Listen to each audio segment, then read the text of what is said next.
Good morning. Recently I was reminded of a trip that Susan and I did a few years ago now, up to the top end, to Darwin and Kakadu and Litchfield National Park with its waterfalls and scenery, Catherine and the Gorge, Nitmillock, the East Alligator River, of cruising down these rivers and along billabongs and climbing cliffs and looking out over the escarpment, the diversity of creatures, the beauty of the bush and the trees and the plants and the mangroves around the billabongs, of the lilies floating on the water, of the animals and birds that we saw and heard, of the crocodiles lying lazily on the banks of the rivers, looking for all the world asleep, until you got close and they could move with ferocious speed, and how they could leap out of the water to get food that was dangling over the boats to feed them. In all, it was just a spectacular place, filled with life and colour and diversity and beauty and wonder. And one of the trips we took was in Kakadu. It was meant to go into an Indigenous community, but it was closed for a funeral. And so the tour guide said, "Look, if you're okay, I'd like to take you to one of my favourite places." We knew, knowing no better, said sure. So he took us down below the escarpment. And there were rock formations and rock ledges leading down to a billabong. Anyway, we looked around and there were rock art. There was rock art and paintings, impressive and beautiful and wondrous. But the most sacred and significant space was this simple little cave. It didn't go back very deep. It was just a fairly small cave. And on the wall, he pointed out, was writings and paintings. And he said, "This is Big Bill's cave." And he told us something of the story of Big Bill Naiche, an elder of the local group who'd lived there for many years before he died. And we spent a moment in quietness, just acknowledging this space and the sacredness of it and Bill's life. He'd gone to a mission school, so he knew something of the white fella's language and ways and culture, but he was also grounded deeply in his own Indigenous culture. And he used this cave as a means of teaching his people the law, L-A-O-R-E and L-A-W, of the land, of the tribe, of the people. But he also helped them understand and engage with whitefellow ways. So there could be some kind of engagement and reconciliation or relationship, I suppose. And on the wall there was Aboriginal art and paintings and drawings and whitefellow mathematics and letters.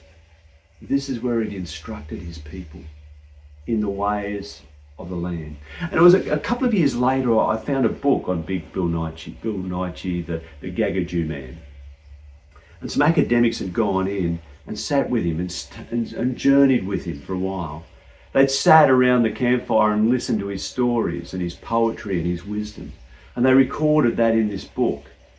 And I read the deep wisdom of this man. The wisdom of a man who understands himself so deeply connected to the world around him, to the earth and its creatures, who understood this region of land as part of himself, who engaged with the stories of the land, the lore of the land, who understood the seasons, who understood the creatures coming and going, who understood where food and resources could be found and how they could be used in a good and sustainable way. And he taught this to his people, that this land is, you're part of it. You live and are connected to the land. And he was able to speak into the ways of whitefellas who live in those cities and chase money and gold and cars and houses and all the stuff they chase. But he said there's no life in this. And these things take us away from the true depth of beauty and wisdom and life. There's no spirit in their lives like there is in ours. And as I read his story, I was filled with the wonder and a deeper sense of connection with the earth. And when I walk, even the local paths and tracks around Toongabbie Creek, to be connected to the creek and the trees and the bush and the sun and the land on which I walk, and to walk gently. This month for many churches is a participation in what's called the seasons of creation, or the season of creation, where we stop and think about the world in which we live. And this year the theme is peace in creation, living peacefully with the world, with the earth and its creatures and everything on it, living in peace together, valuing the beauty and the wonder and what each creature and each part of this earth brings, and our dependence upon it. This is timely in a world which is warming, where climate change is on the rise, and we can see its impact all over the place. This is the world in which we live, and this reminder to live in harmony and peace with creation is so important. And it's the wisdom of people like Bill Nighy brings to us. For those who are not engaging in the season of creation, they will continue to read the readings that come to us each week. And this week, in Luke's story of Jesus, there's this strange and confusing, puzzling tale that Jesus tells. It's of a master who has a steward, and the steward is put in charge of the master's business in a particular region. And the master lives elsewhere or journeys around elsewhere. And so this steward has complete control. And word gets back to the master that the steward is squandering his wealth, not doing the right thing. And so he sends a message saying, I'm coming to deal with you. I've heard the rumours and you're gone. And the steward thinks to himself, I'm in trouble here. What are my options? If I don't work for the master, what do I do? I can't go and do the manual labour that others do. My body's too soft. I've not done that stuff.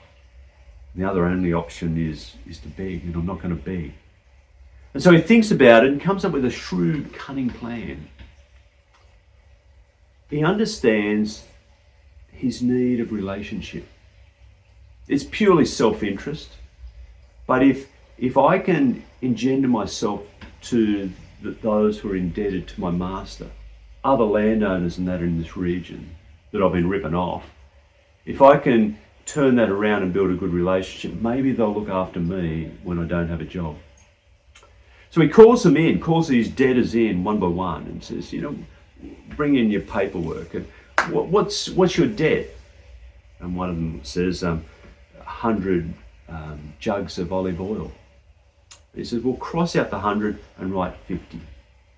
The guy is excited, wow, absolutely, and goes away very happy, grateful. Another one comes in with 100 of something else and he says, make that 80. And so he reduces the debts significantly of these people. And they go away really happy and impressed with this steward. And when the master comes, Jesus says he sees what's happened and he pays tribute to the shrewdness and the cunning of his steward. And Jesus too says this steward was shrewd.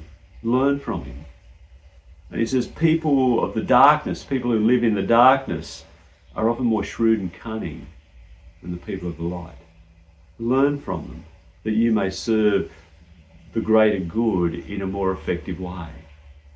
Serving God is more important than wealth. It's a puzzling and confusing story, and commentators and preachers come at it from all sorts of different angles, arguing and discussing and debating, which is the best way to deal with these stories.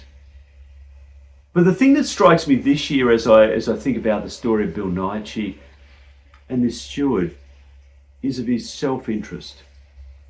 He doesn't think about relationships until it becomes within his own interest to do so. He doesn't think about the importance of relationship until it affects him and he can see a benefit for himself. And I wonder if that's a way forward for us in the world. Whether we ourselves or those around us don't believe or take climate change seriously, don't understand Bill Nighy's deep and profound engagement with the land, his deep connection. Maybe we don't feel that or think that's important. But even so, out of our own self-interest or the interest of our children or our children's children, etc., we might think, oh, we've got to do something because this is affecting me. The earth is warming and I can see it and it's affecting me, and the changing weather patterns and the heating in summer and all the rest of it. I don't want to have diminished food because we can't grow it anymore, or live in a really hot climate that's hot all the time. Or maybe it's about relationships with one another. It may not strike me as important to have a relationship with them over there, or for our nation to be in relationship with them or them or them. They're so different and we don't like them. But maybe out of self-interest, we could see the potential that if I'm in relationship with them, they won't fight me. Or if I'm in a good relationship with them, maybe we can do good trade together. Maybe if I'm in a good relationship with them, there's benefits for me from this. So even if it's not out of pure reasons, it's out of self-interest, maybe that's a first step in understanding the importance of being in relationship. Because that's what Bill Nighy reminds us of. He says it's important to be in deep relationship with the land, with the earth itself. We are so dependent upon the earth, even if we don't realise it. But it's important to be in relationship with one another. It's important to respect and dignify each other, to listen to each other, to learn from each other, and to grow together, and to honour each other's wisdom, so that we might live more fully and deeply and truly this life together. In these stories, for me, there is this sense of, even if I don't get it or understand it, maybe I'll see it through my own sense of self-interest. That it's for my good, and my children and children's children's good. That I care for the earth, that I develop relationships. And as I do so, maybe I'm exposed to the beauty and wonder of the world and become more deeply connected with it. Maybe I become more deeply connected with other people and learn to live more fully and deeply and truly as God intends us. And ultimately, I may be more connected with the God who holds everything in grace and love. What might you do this week that can connect you more deeply to someone or something else? What might you do as you walk through the wonder of this world?